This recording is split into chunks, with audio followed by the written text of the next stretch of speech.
G'day folks, and welcome to your Checkonchain March subscriber Q&A. I know we're doing this in April, but that's usually how these months go. Alec, mate, how you doing? Man, going well. There's no shortage of craziness going on out there. And this month we had a lot of amazing questions from our subscribers. So thank you so much. How are you doing, mate? I'm good. It's been a chaotic month. It really has. And to be honest, and I say this all the time, and I just keep echoing it because I know how much of a difference it's made. I've been checking X so little recently. It's been so much more clarity from just not getting caught up in the headlines. What I've certainly found is given March has just been the whole Iran conflict. It's pretty much been going since the beginning. The amount of information that comes, goes, disappears, they're pulling out, they're not pulling out, they're escalating, they're de-escalating. It's like chop solidation, just close your eyes, price is exactly the same, nothing happens, and you're like, it's amazing just how, I'm reminded of that quote, that truth is the first casualty of war. And you just look at this stuff, you're like, wow, it's remarkable watching it from both sides. I've certainly enjoyed not getting too caught up in the headlines, and Corn has done absolutely nothing through that process, which is kind of remarkable when you really think about it. Yeah, it's been super, just chill. Bitcoin's just chilling. It's kind of done its big move and it's kind of waiting on the sideline, it almost feels like. And now we have a couple more narratives coming out, like the quantum piece that we'll touch on a bit later. War, Strait of Hormuz, is it opening, is it closing, Iran's strength, what's happening? There's so much going on, but it just doesn't seem to be reflected in the Bitcoin price anymore. So, and I think a lot of assets are not trading the way people expected. Yeah.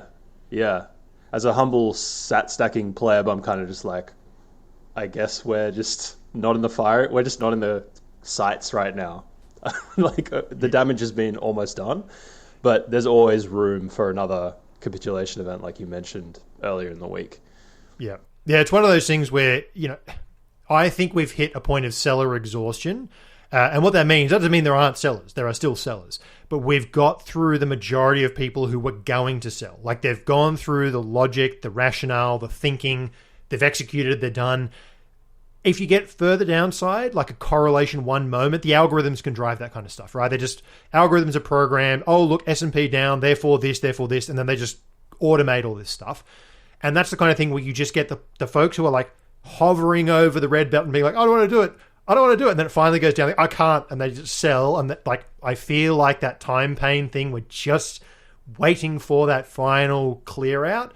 And there's no shortage of reasons why that might happen. But also, there's a lot of information out there, and markets try to price these things in advance. And I find it very interesting that Bitcoin is just not reacting negatively to bad news. Generally speaking, and again, markets are complex. Generally speaking, when you get bad headlines and price doesn't react negatively, it's kind of something you generally see, not in bears. Generally speaking, every bad headline is another leg down. Now, we've got to keep in mind that we still have, markets just have to chop solid. It could be building up energy for that, but we'll talk about all those details as we go. Great. Awesome. Yeah, there's a lot of juicy details we'll get into during the Q&A. So how about we kick off with price outlook and market structure related questions. This is our most upvoted question. Do you ever consider the cost of mining a Bitcoin and its relation to a floor price? Let's go down to mining. So this is actually a very good question. The first thing I want to pull up is this guy here, difficulty regression model. And I also want to pull up this one here. So to answer the question explicitly, no, I don't particularly. Now, I do believe there is an element to cost of production because Bitcoin is a bit commodity-like, and I'll talk through two different ideas here. So the answer is I don't actively think about it, but I'm aware enough about it that it's not the first metric, the third or the fourth metric I go to, but it's on my list of things I'm like, that's interesting, right? And I do keep track of it, but it's not the core of my thesis. Now, these two models, this one here is at 82.5K, which funnily enough is also the short-term holder cost basis.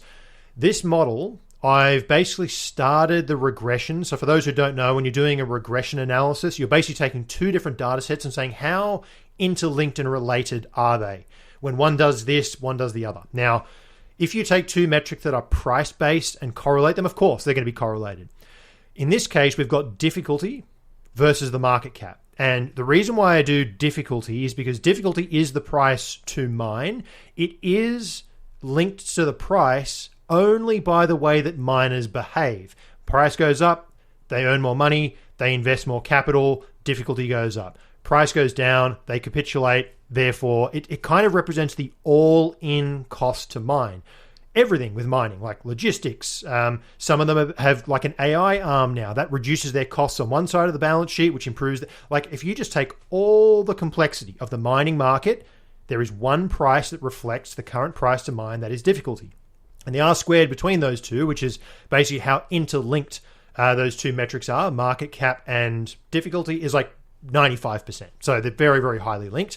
But it's because of that miner behavior. So we're at 82.5K is like the all-in sustaining cost, I guess you could say, to mine on average. There are some miners who are going to be better off, some that are going to be worse off. But as you can see, we generally, like many things, we oscillate around this level. We're below the cost of production. We're seeing Marathon. They sold a bunch of coins to pay off their debt. Miner capitulation is very normal, very expected, and also, along with many things in this world, things you don't see at tops. Things you don't see at tops. Now, the other one that I find actually a little bit more interesting from like a philosophical standpoint, the red line down the bottom here is what we call the thermo price. Thermo cap is the cumulative sum of all the rewards ever paid to miners. So it's like the all-in, how much did the world pay to produce the current Bitcoin supply? All in fees, revenue, the whole lot. Now, each of these lines is a 2x, 4x, 8x, 16, 32x multiple of that. Think about this as like a monetary premium. It cost the world, I don't know what the thermo cap is, but $4,400 per coin, noting a lot of them were produced in the early years. So the average price to produce every Bitcoin, on average, was $4,400. We bottomed in the first bear market at the thermo price. So like it went back to its cost of production. The second bear, we had a 2x monetary premium. The market was willing to put a 2x premium on Bitcoin versus its cost. The following two bears, here's the 4x and the 8x. Let's just say this is like a 6x. So 2018, we had a 6x premium, same in COVID. I would argue an 8x here in 2022. And here we are at the 16x level. So has the market imparted a doubling of the monetary premium above cost of production on Bitcoin between the last bottom and what I believe probably could be the bottom in this market cycle? Yes. 70K is where that 16x level is. Now, that's not a flaw, right? This is more philosophical type stuff, but it gives you a bit of a read on like, what do we pay for Bitcoin and what is it worth, right? In terms of monetary premium. So yeah, it's kind of an interesting concept. And for the average investor, how would you guide people to think about Bitcoin mining in the current market? Like how much of an impact does it have? This kind of relates to like the 4-year cycle theory. Yep. How impactful are miners in the current market, and how should a regular Bitcoin investor think about them in this current state? Yes. So I've got two answers to that. One, they're not very important. In terms of like supply, they're just not very important, which is also why I think the halving is just not the factor in the 4 years. So the miners, from a supply perspective, are not. Where they are important is in two elements. One, they still are businesses. They don't control their output price, the Bitcoin price. They also don't control their input price, energy, cost of materials, logistics. So their cost structure, it's a hard business. There's a reason why miners go bankrupt. That's the expected result. So where miners are very interesting is actually right now, when you start seeing capitulations, when you see miners exiting. There's a lot of claims like miners pivoting to AI. I would recommend going back and reading my piece called Securing the Bag. This is the expected result. Miners buy power and they do something with it. And they just happen to do, like, what do? They mine Bitcoin, which is, they can turn it off and on whenever they want, or they've got AI, which needs to be running all the time. These two things are actually complementary. If you've got spare power in your system, have the miners running until you need it, right? You can kind of do it as like as you're building out capacity, you haven't quite got your GPUs in for the AI, so you can have the Bitcoin mining, or suddenly there's like less compute over here, so you ratchet this one up, there's load balancing. So where I think it's also very interesting is in the energy infrastructure component, because Bitcoin mining in a grid is actually very, very helpful because it can wind up and down, it can consume excess power. So I would say the interest of mining is actually in the impact it has on the physical world. I love that topic, I think it's such a fascinating element of Bitcoin. It went through a real renaissance like 2 or 3 years ago, and all that stuff continues. And really, it was a precursor to a lot of the energy debate we're having about AI. So it's amazing how it's all interlinked. Great. Now, moving on to our next question. This is more about what happens after the bear.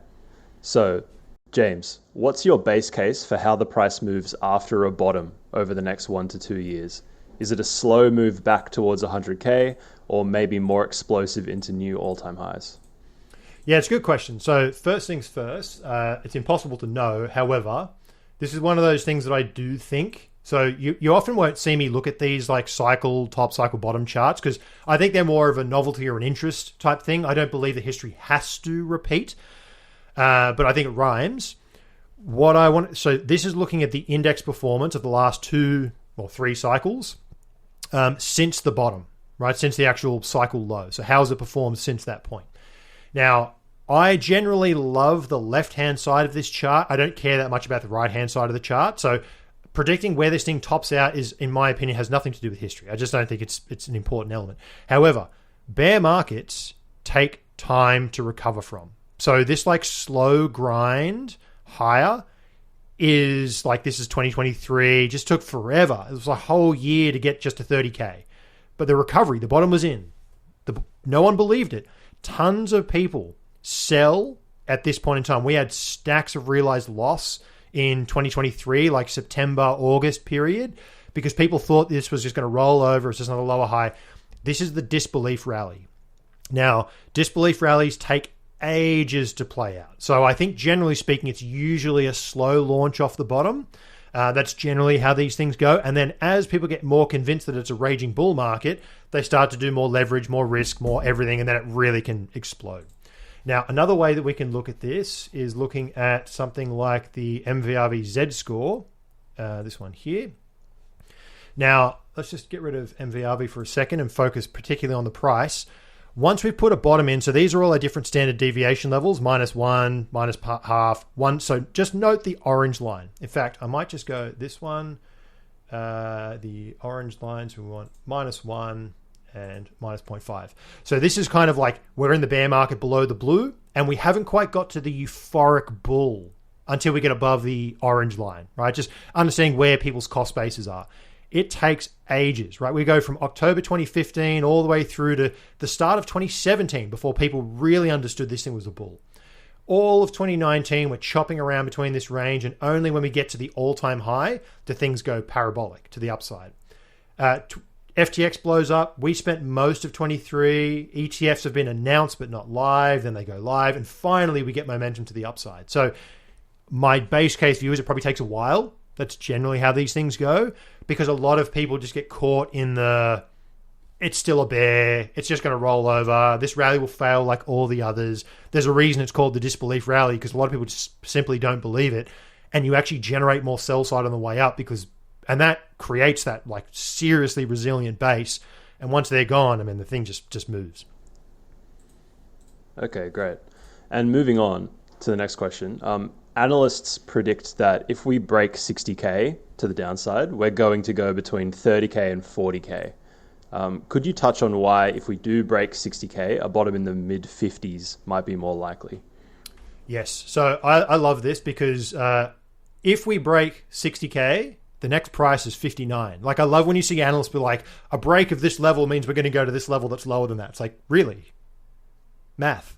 Of course it goes lower. So the question really is saying, like, why doesn't it go down to 45K, right? Why doesn't it go to 40K? And now, look, I've been through enough bear markets that there's one thing that I just will never forget, and I see it every single time. Folks who've been through bears before will know, they'll know exactly what I'm about to say.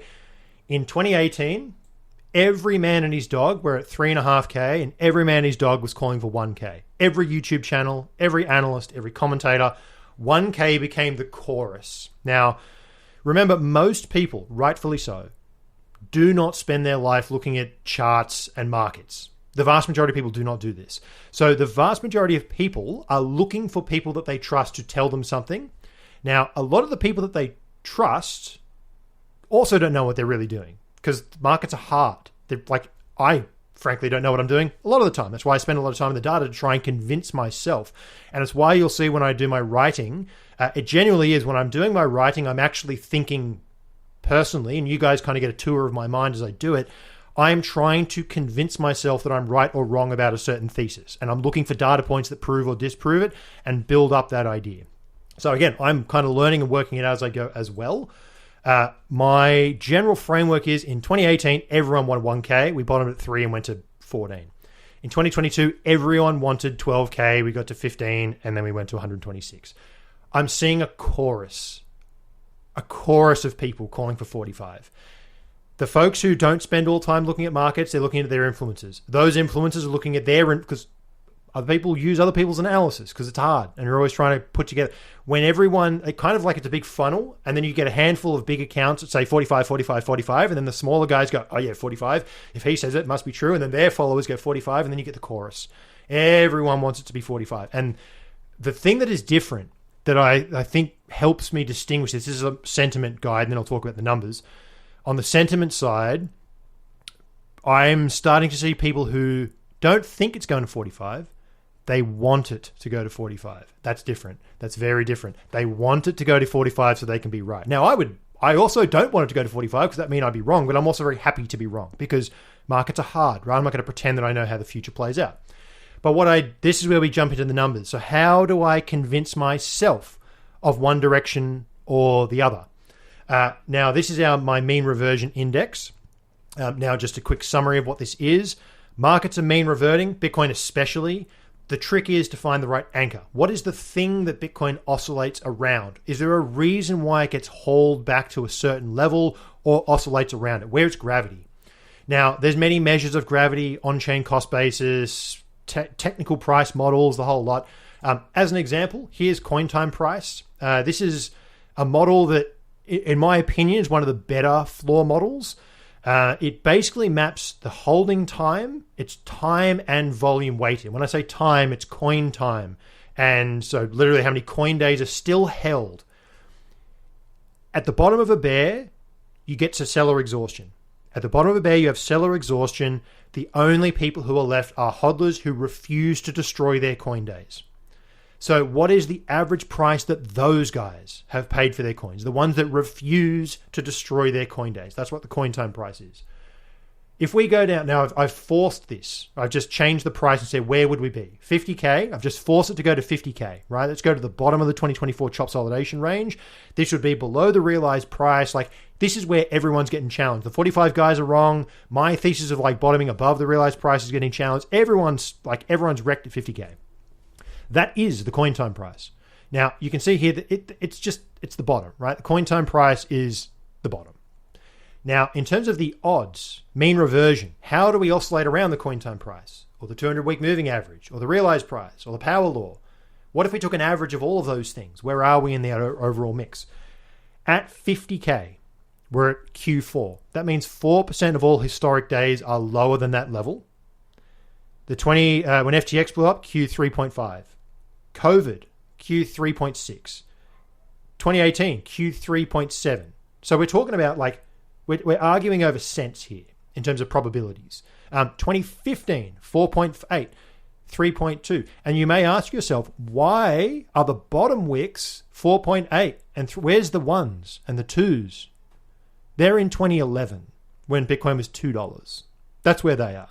So historically, and some of these price models don't even go back that far because Bitcoin didn't have a 200-week moving average back then. So, the folks calling for 45K, it may happen. World's a weird place. No shortage of risk to force us there either. So there's a ton of reasons why we might go there. Anything is possible. However, would I be intellectually honest if I formed a base case calling for a Q0, a Q1, an event that has only happened when Bitcoin was $2? Didn't even have a trading view price. How do you even buy it when it's $2? You had to mail money to Japan, to Mt. Gox.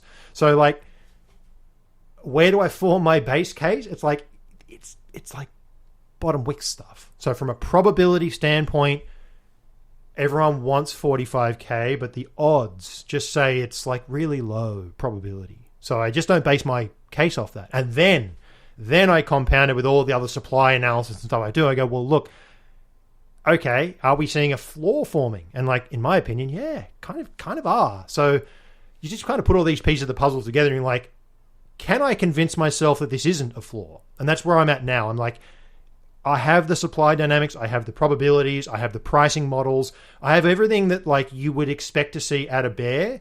What's the final piece of the puzzle? The bears want lower prices. Not they believe it's going to happen, they want them. And that's where it gets, to me, it becomes really interesting. Nice. And I think we've got a few questions in previous posts about this, but what are your thoughts on the idea that the bull market top, it wasn't a blow off top like last time. It didn't go into the highest quantiles like last time. You see it's like a fairly muted all-time high when we went to the recent all-time high. Would that mean that the downside is going to be muted as well? So like, there's what no... are your ideas? I think a lot of people are thinking, okay, we didn't have a crazy top, so we're just not going to have a crazy bottom. So then where does the 45K doomer mentality fit with all of that? Yes, so that comes from my perspective. It's like you have to ask why. If you ever don't know a question, like why, just keep going down the why rabbit hole until you get to the core. Why does a market that didn't go up too much, why does that prevent us from going down 80%? It doesn't, right? But then you go, okay, but what is different about this cycle to previous cycles? If we didn't get the euphoria and the blow off top, and Bitcoin wasn't the thing, the crazy zeitgeist that you have to buy, and you're getting your grandma and your uncle and everything, Uber driver, quick, dude, you got to go and buy Bitcoin. Like, that didn't happen. So who is up here? Not grandma, not Uber driver, not dude on street. Who is up here? Me, you, listener 1, listener 2, subscriber 5. We're up here. Like, I would hope that I would I try to fall into the bucket of the smart money. Do I care that we're down here and I have coins up here? No. Am I going to spend these coins? No. Only if I have to move my wallet? No. So like, am I a seller based on the current bear market? No. If you didn't bring in, this is why I think the downside is limited or interesting, because we just never got the euphoric peak to bring in the unsophisticated clowns. Where are the unsophisticated clowns? In treasury companies. Where are those stocks? Down 99%. So that's where a lot of that euphoria happened. The 90% happened just in company stocks, not in the Bitcoin price. So I think that's one element. And one other thing I just want to highlight here. I love these supply charts. I spend so much time thinking about them. In fact, I'll pull up one more chart after this too, because I think it helps describe this pattern. So this is the supply change over the last 90 days, where 90 days is after the November sell-off, somewhere in the bear flag, before the 98K rip and before the sell-off. So we're really looking at the worst part of the bear here. The last 90 days, we've got war, we've got 60K sell-offs, we've got all that kind of stuff. Where did the coins come from?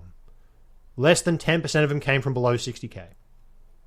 The guys who have cheap coins have stopped selling, and I'm shocked and amazed at the literal opposite of where we are right now versus the revived supply in 2025. It's the exact opposite. We were talking about I couldn't believe how much revived supply there was in 2025. I'm like, this is relentless. And here I am being like, it's gone. It's two polar opposites. These guys know we're in a bear market, and they know the price is lower, and they know that the world's at war, and they know everything. And yet they're not selling. The people who are selling are coming from higher prices. Now, there's one more chart that I want to snapshot here, which builds into all of this. I think on-chain originals will do the trick. At bear market bottoms, this is a concept you'll probably see me write about a lot in coming weeks, because I love this idea. It's something I developed back at Glassnode. It was an idea that actually just came to me the other day, which I'd kind of forgotten that I had. At bear market bottoms, you have no unsophisticated people left. The only people left are hodlers like you and I who want to see the end of this movie. So what happens if you're short? These short-term holders, we normally think about them as speculators. But at bear market bottoms, they're actually you and I. People who are willing to step in when the headlines are the worst they can possibly be. Price is down 50, 60% from the highs, and we're willing to step in here. So these short-term holders are actually long-term holders. The person behind the screen is a long-term holder, even if their coin is short-term. These long-term holders are the ones that capitulate out. But if you think about the end of the bear, the end of the chop, the end of the time pain, the bottom, the actual final, it's over, bottom. Short-term holders are long-term holders. So what happens to coin time price, long-term holders? Oh no, I don't have short-term holder cost basis here. Sorry, my apologies. It will be in the new charting website. That's something I've fixed up. Let me go price, short-term cost basis. Sorry, hang on, I'm getting this all wrong. That one, realized price. At bear market floors, what happens? The short-term holders converge with the entire market. Why? Because the short-term holders are the market who are the long-term holders. Everyone's the same. It's a uniform market at bottoms. Short-term holder cost basis becomes the realized price because we're all short-term holders, because we're all hodlers, because there's no one else left. Every single cycle.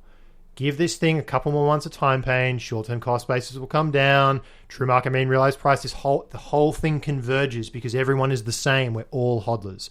So this all kind of builds into like why the top was different and why it creates a different floor in my view. It's because of the people that we did or didn't suck in and who is left at the end of the story. Okay, and just on this chart, can these two lines converge without price going down? Can chop solidation happen? Oh, of course. And these two things converge? Because based on all the other previous bears, what I'm looking at, they kind of converge with the price down. Yes, so think about price. Price actually isn't a factor in moving short-term any of these on-chain cost bases. The price is simply the motivator that causes people to do stuff. Now, for the short-term cost basis, it will decline simply by virtue of the fact that it's that 155-day window following price. So it's just capturing the last 155 days of coins. It'll move without the price. Price can go dead flat. Realized price can decline because people capitulate losses or go up because they realize profit. These are human being driven models. Price is simply the motivator. So that's why I think like, and when we talk about like, could we get a time paying capitulation? Generally speaking, we do. 2022, we did have one.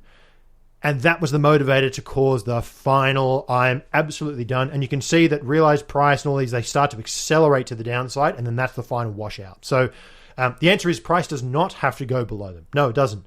People can capitulate simply because they've just had enough. Great. Cool. Thanks for that. Let's move on to macro geopolitics and external drivers. So, James, if we had a 3 to 5 year economic downturn driven by war, high oil prices, weak AI-led job creation, that would be new territory for Bitcoin. What would you expect?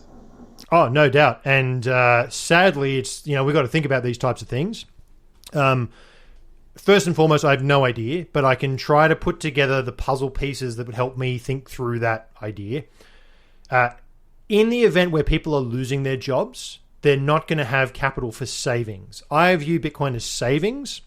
So in that instance, certainly in the early phase of that part of the condition, in the early phase, people have less savings, therefore they can't buy Bitcoin. They can't buy anything. They have to actually tap into their savings to live. So generally speaking, if you're losing your job, you can't save. And Bitcoin is savings, gold is savings, stocks are savings. Everything is kind of savings. So people then just have to get out into dollars. And then that becomes a self-reinforcing event. Now, we also need to consider, and I often look at the world in this way, there's the gravity and there's the managed result. If the whole world just like was allowed to run on its own devices, a lot of the fiat Ponzi would just collapse in on itself.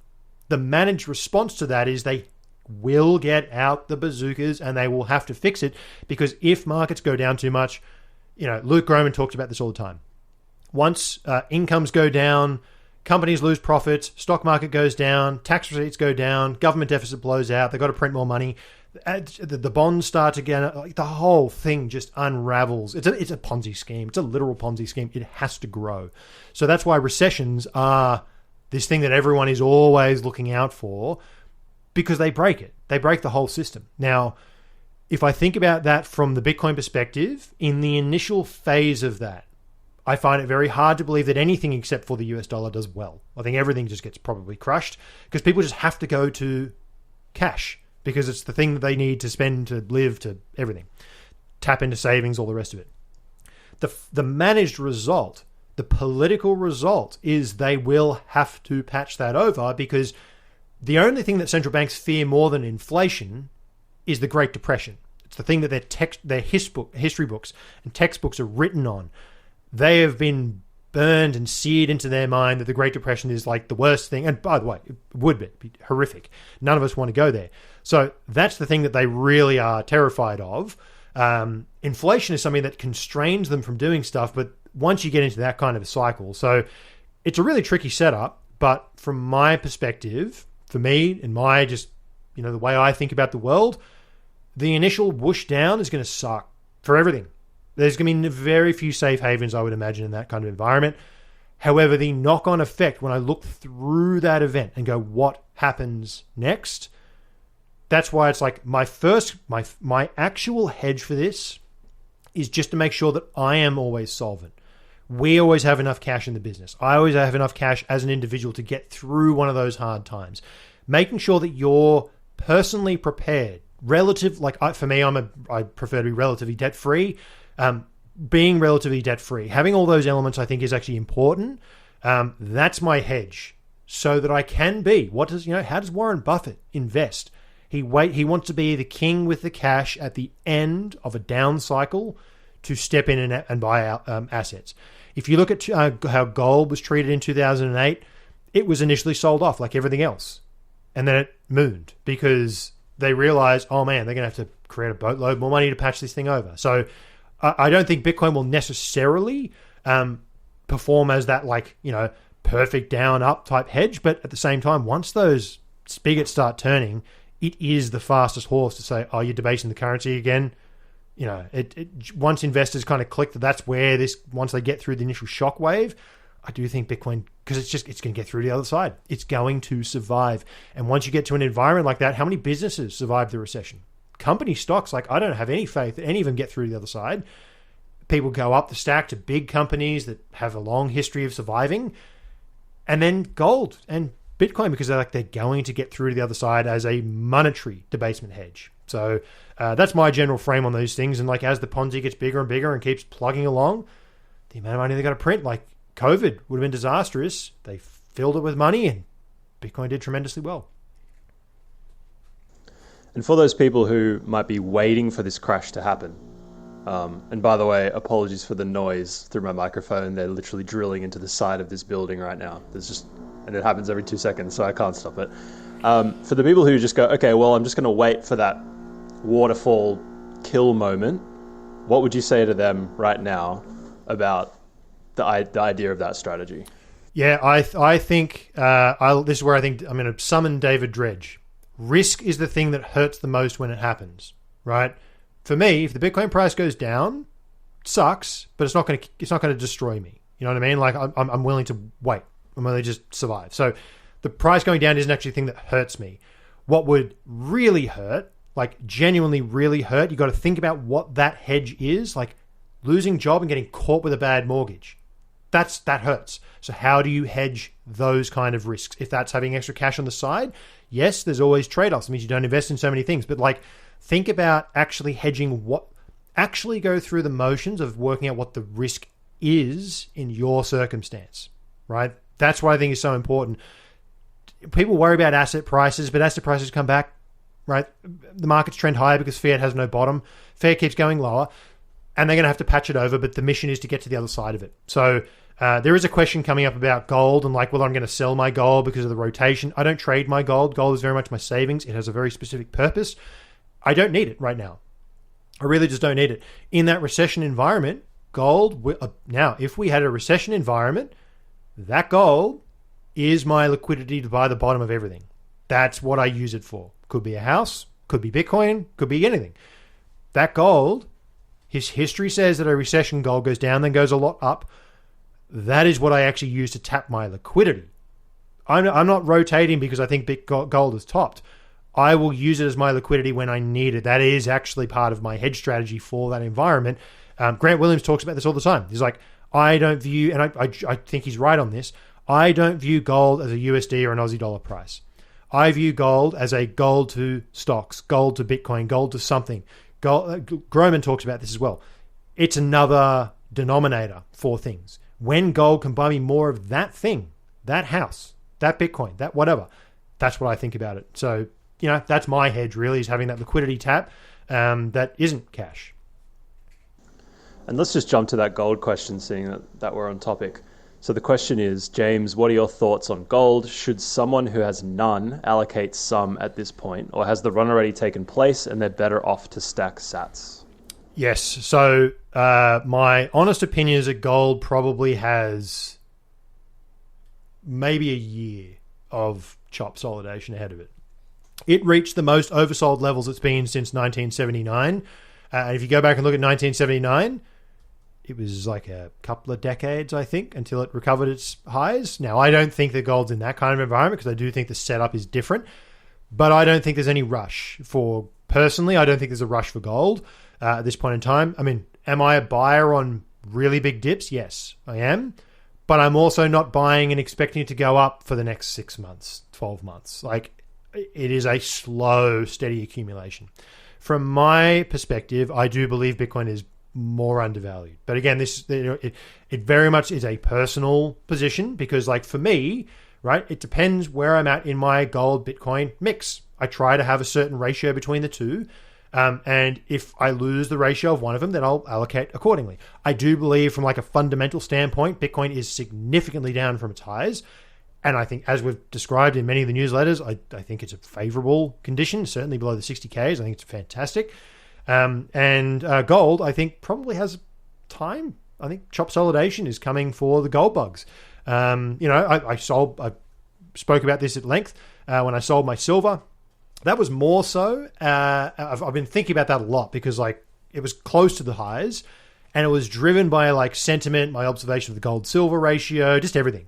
And what I actually sold it for, as I personally like reconcile why I did it, I had to prove to myself that I could sell something at the top, right? And I wanted to just like, I saw all the signs. I'm like, I will kick myself if I don't sell some here because I don't really care about my silver. It really was a trade, and I was like, it's kind of done its thing. It'll give me some liquidity to buy some corn in this downturn, which is exactly what I did with it.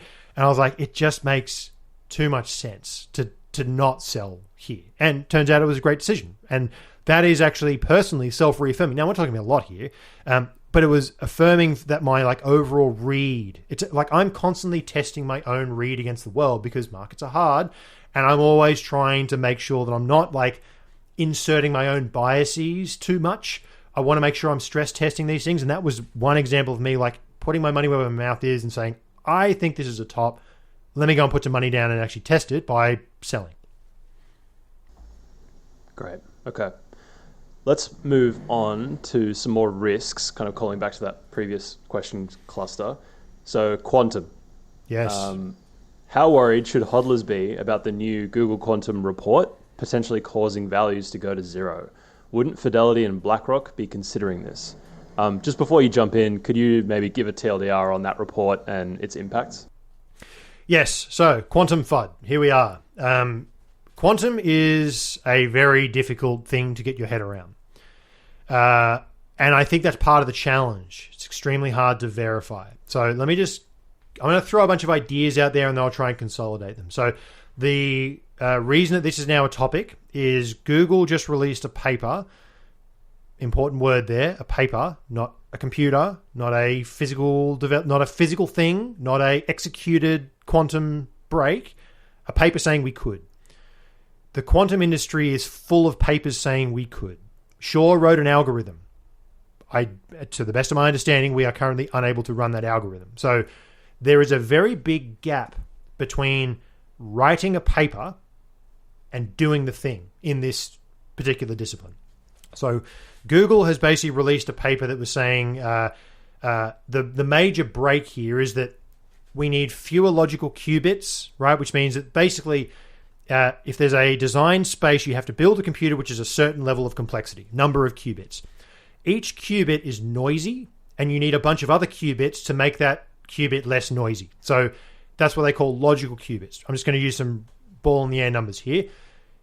You might need 1,000 qubits, which is like a processing unit, to get one logical qubit. So one is doing the work. This is incorrect, by the way, but just for simple logic, one of them's doing the work. The other 99 are checking the answer and making sure it's correct, right? Then you get one working unit.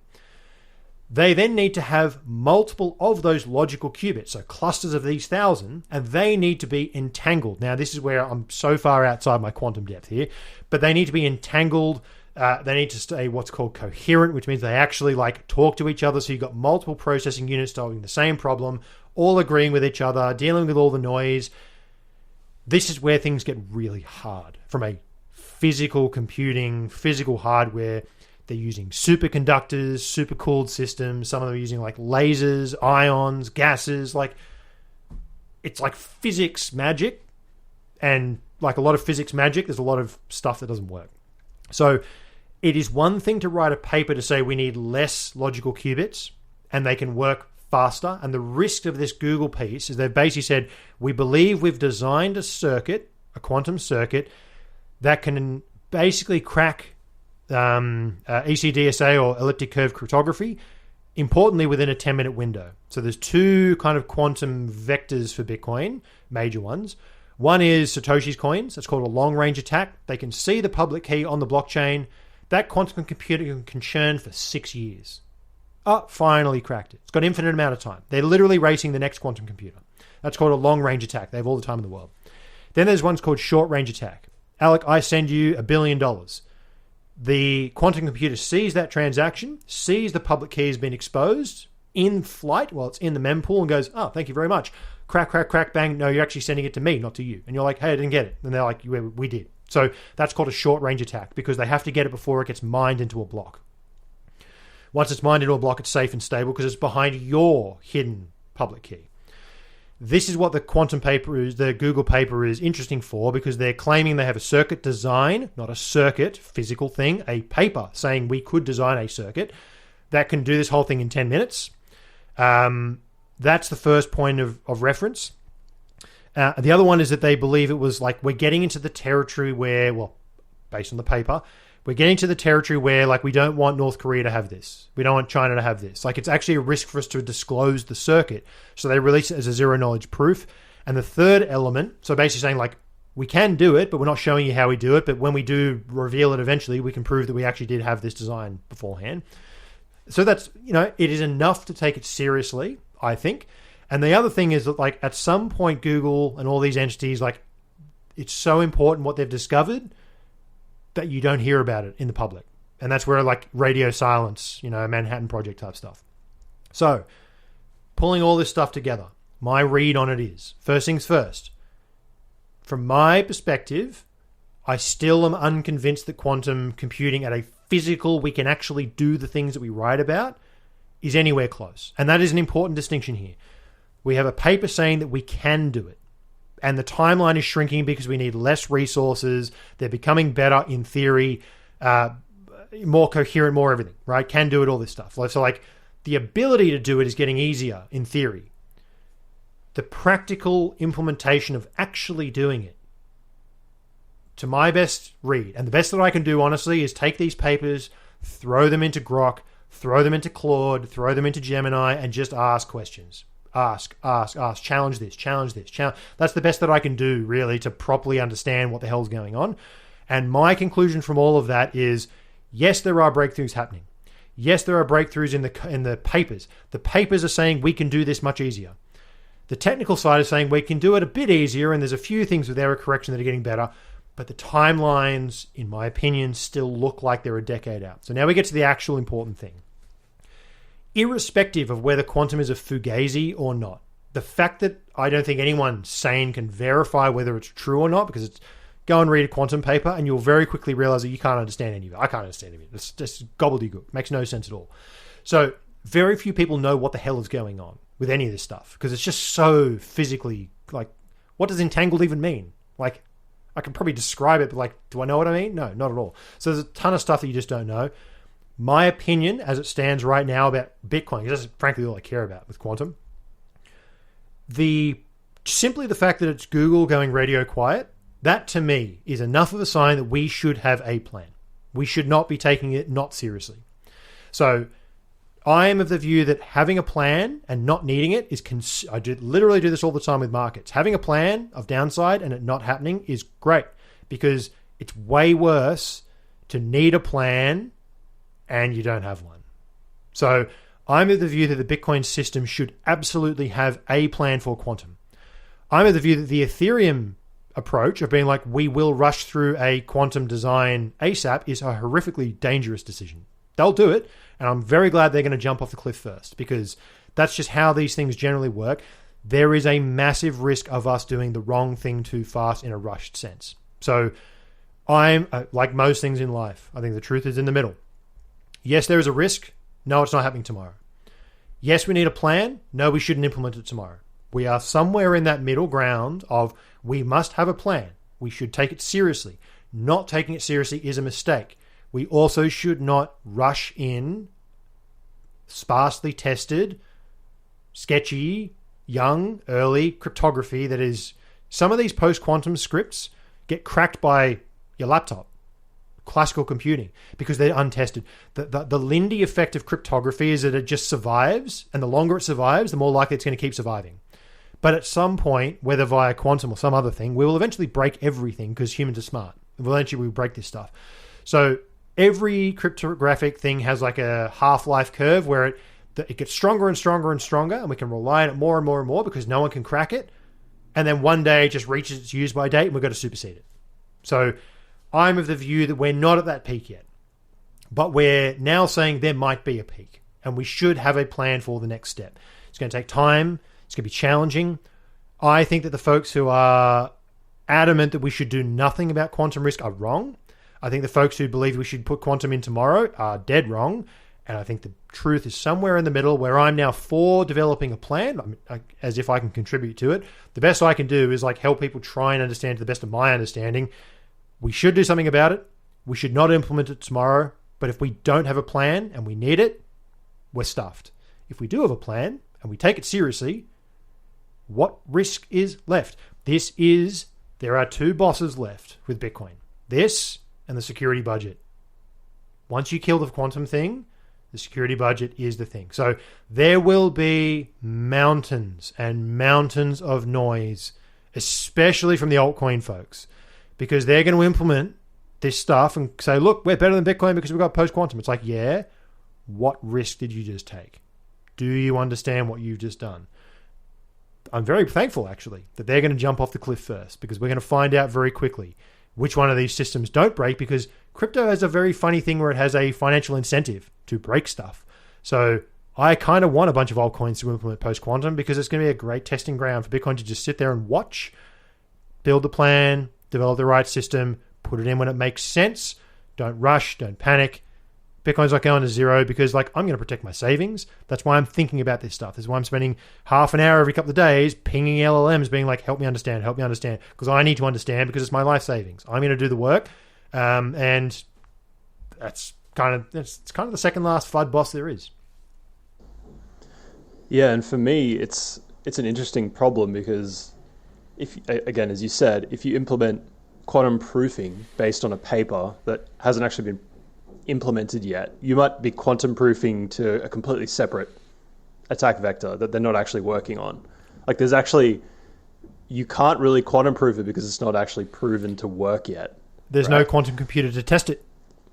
Yeah, so if we implement stuff in a rush, the quantum will just be like, well, they implemented that, let's just go around that. Whatever they did there might not even work. I don't know. This is my pleb brain speaking. And then number two is, this is a Google paper. What is China doing? Because they're developing a quantum computer too. Like, that, you have to assume that, right? Like the whole DeepSeek moment when they released that, and they're like, we have AI too. We're on the same par. We're on the same level. You got to assume that they're also building this thing and watching the current situation with this Google paper. So it's kind of this cat and mouse game, and it's very confusing. It's for the average investor, I don't know how to really think about it. Mm-hmm. And yeah, it's going to be a very important thing to monitor over the next year or two. And the other thing is that this will be an interesting journey for everyone in terms of Bitcoin governance, because I know for a fact that I have absolutely very little say in what happens here, right? But I have probably more of a say than many people listening, because simply I have an audience that's large, right? So, for example, Alec, you're kind of in the position where you just have to watch this thing. There's not really that much you can do. I mean, they can tweet about it, but like, who cares? You know what I mean? Like, you need like there's the developer side of the equation, and this is where the other question. So, like, I'm insignificant. BlackRock and Saylor much more significant. Not because coins give you a say, but because there are sailors significantly bigger than myself. You know this. We're at the Nashville Bitcoin conference. My talk was on the same time as Sailor. You were one of 8 people in the audience. Sailor had the whole rest of the crowd in there. So it's just a different size audience. So over time, the size of these entities, Coinbase has a big say because they're a massive economic node. Tons of Bitcoin goes in and out of their system. BlackRock is also because tons of economic value flows in and out of their system. So they will have a say. And ironically enough, right, this is one of those things where they're smart. They're going to work this stuff out. They're going to be able to risk assess these things. There will be a process where smart cryptographers start to develop the right tools and the right schemes and the right research and all of this stuff. And we will, over time, yell at each other, argue with each other, debate each other, and eventually come to consensus because there will be a good idea. I'm not one to bet against human ingenuity. Humans are smart folks. They're going to work it out. So I'm actually I'm quite optimistic. I think a lot of the dooming, it's great. It's fired up all the conversation. But now we just need to get the right person with the right light bulb to start thinking about this thing and start getting one of these designs together. And, I've seen, Adam Back, who's, Mr. Hashcash, and in the white paper citation, he's very skeptical of quantum computing. Frankly, deep down, so am I. That doesn't mean I'm not taking it seriously. I retweeted him the other day because it seems that people at Blockstream are also starting to think about this stuff, right? So, and this is one of those things. I see tons of people who they're like, oh, I'm not going to listen to anything about Blockstream because of Epstein files and all that stuff. I'm like, look, man, show me the paper. A bunch of cryptographers who are going to look at it. They're going to work it out. Some of these guys are so nerdy, they have to look at these things. They're just drawn to interesting code. And this is an interesting problem. This is a very interesting problem. It will hook some very smart people to come in and think about it, whether they're from the BlackRock side, the Sailor side, or just some dude out there in his basement who's very, very good at cryptography. It's going to suck people in because that's what Bitcoin does. We're going to protect our savings. Great. Yeah, it's going to be super interesting to see how the community responds. We're coming up to the hour, so let's maybe go into more of a rapid fire method. Let's talk about bottoms and tops. So if bottoms are built on pain, are tops now built on comfort? What signals would you trust to take profits when things feel too easy rather than euphoric?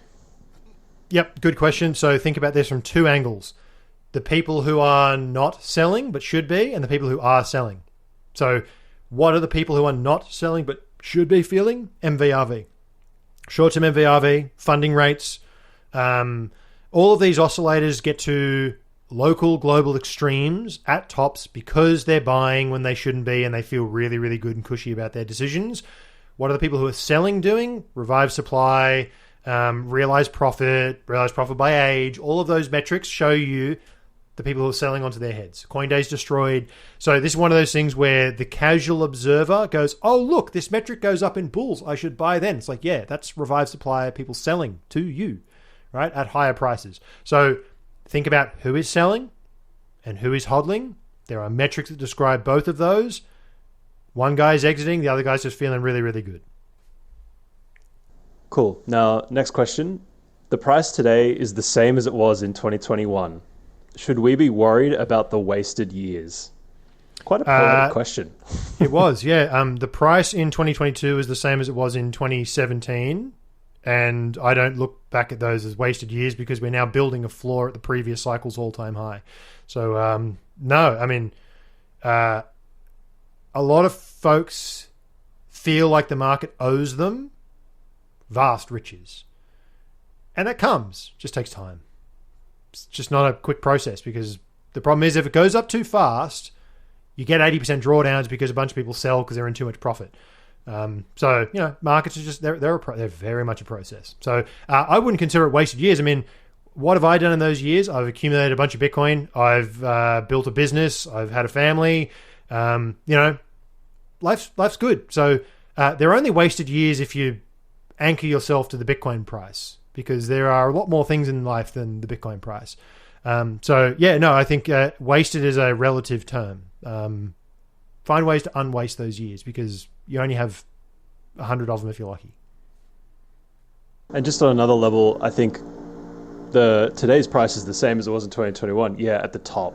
Like this is like a journalist kind of, this is a headline point that makes you feel bad. But in reality, it was only this price for a little bit and then went down. And now we're literally, our floor is building around the previous top, which when you zoom out enough on the Bitcoin price, that's an amazing thing. If each previous top is now a floor, that is just a purely growing asset. So, and if this becomes the bottom, and I personally think this area is going to be the next bottom. That's a huge achievement, I think, in the long term, especially for long-term investors. They're going to be like, wow, that's pretty amazing. Yep, because then you build from there. Yeah, exactly. Building from the previous all-time high is exactly what Bitcoin's kind of done for its whole history. So hopefully that just continues. And next up for MSTR, do you plan on re-establishing an MSTR position? If yes, what signals would indicate to you that it is time? Yes, I'll share a chart very quickly to explain what I'm going to do for that. So basically, I'm waiting for, as I am with Bitcoin, right? Very much the same thing. Let's go this one here.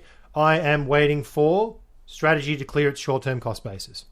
Very simple. So as we saw in this previous bear, retest, failed, retest, failed, retest, failed, up, support, away we go. This is what I'm looking for. Because I was modeling this today. This is $55, went down to $15. This is a 75% down. This doesn't look like it, but that's 75%. After it's come down more than 60%. So it's rough.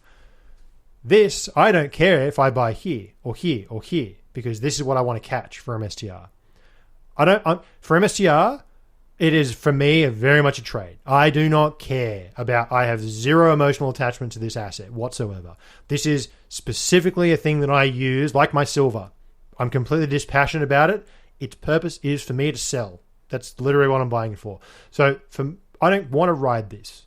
I don't care riding this for Bitcoin. It doesn't bother me in the least. I'll ride that base wave because I'm like, it's a savings asset for me. I'm accumulating because I want to hold it for a very long time. MSTR, I'm literally trying to buy it to sell it. I don't care if I buy it up here. I want to get this retest. Right now it's $159. It's got to come down. We've got to find a floor above it, and this to me doesn't look like we're there yet. So that's what I'm waiting for. I don't think we're close to that. I think we've got a couple of months ahead. Okay, cool. 2 more questions. So, Checkonchain guys, what is the status of the new charting website? When can we expect its launch? So maybe James, do you want to touch on some of your data stuff, and I'll touch on the product side? Yes. So there's 2 things. Basically, we've got you're looking at the front end and the back end dev. From my perspective, there's 150,000 lines of APIs and code that I've written over the years. To give you a bit of a snapshot, I'm currently going through and I'm cleaning up all the APIs. And by the way, the amount of times that APIs change, endpoints change, like I'm in a constant cycle of debugging that stuff as well. So there's a debugging process for the APIs. And I'm also going through, many of you will know, there's far too many charts on the current Checkonchain website. I'm going through and literally curating I'm going through every chart line by line. One thing AI cannot do is anything visual. Can't make a chart look pretty to save its life. So I'm going through every single chart. I know how it's all built, and I'm curating, pulling that one out, modifying that one. That one's useful, restructuring that, making sure all the data is clean. So I'm going through a very big back-end overhaul. I'm about 70% of the way through that. I'm hoping that I'll have it finished by the end of April from the back-end side.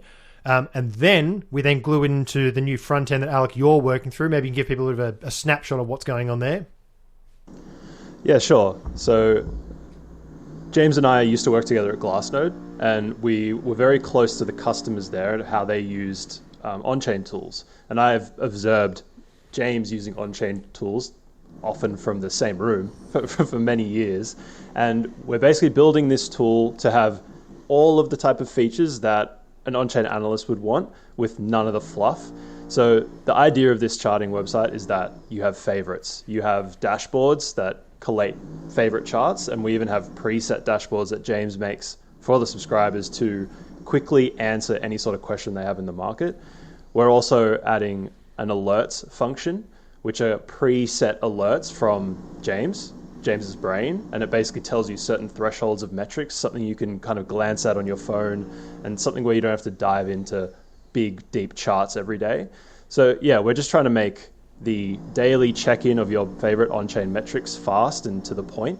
And there's a few more plans as well into the timeline, but we're going to launch with those types of features first. And yeah, we're going to be looking for constant user feedback, and yeah, really excited to get this thing out and into your hands. And so to summarize, I think the easiest way to think about this, it's one of my favorite quotes of all time. I forget who actually said it, but it's I would have written a shorter letter, but I didn't have the time. It takes a lot of work to actually simplify and curate. So that's actually what we're investing our time into. There's a lot of code and tech and all that kind of stuff. I've also got to do, I've got to find the energy in between posts, because that takes a lot out of me when I do those posts. I've got to then find the time to dive into the code and actually build it out. So it just takes time. But the beauty of this thing, from my perspective, is we're getting rid of the excess stuff. We're really getting it down to the essentials that people really want and need. And that curation is actually a hard process, because you got to think through what everything is. And there's a lot of metrics that I would use, but I know no one else would use because they're just too deep and dark. And I need to find ways to resurface them over time. So that's going to be part of the journey. But we're trying to write the shortest letter we can. Yeah, and a good concept that, might interest you listeners is that I think about it in a belt system, like a jiu-jitsu belt system. James is the black belt with 2 red stripes on it. He can choke anyone out and kill everybody. He has the most knowledge. And where I sit is more blue, purple belt in the middle. And we have to make sure that the site can help the blue belts and have everything that the black belts need at the same time. So that's a careful design consideration from our side. We really need to make sure that if you rock up to the dojo and you're a fresh belt, you're not just getting smacked with black belts all the time. We don't want to bust our yellow belts with fighting the sensei straight off the bat. No, exactly. So the difficulty and the opportunity of this design of this site, and this is what other on-chain sites don't really do too well right now, is facilitate that growth of the belts. Start here. You're in your kind of safe bubble of metrics. You kind of master 5 to 6 metrics that you know how to check. You become kind of connected to those metrics, and now here's the next step. Here's the black belt. Here's how to actually improve your analysis over here. We don't just want to shove all these crazy charts in your face and just go deal with it. So here's a big box of Lego with no instructions. Yeah, the education, onboarding, providing and this is a future thing, providing a path of how to become a amateur analyst, for example. Where do you start? What's the steps that you have to go through? These are all things that are kind of going in my brain all the time. So yeah, you're all going to be along with us on the journey. So the most important thing is that V1 is super clean, super easy to use. The UX works. It looks good on mobile, because I know quite a lot of you use mobile and probably want to check these charts on mobile. So yeah, keep your eyes peeled. I think in terms of timing, in the next quarter or 2.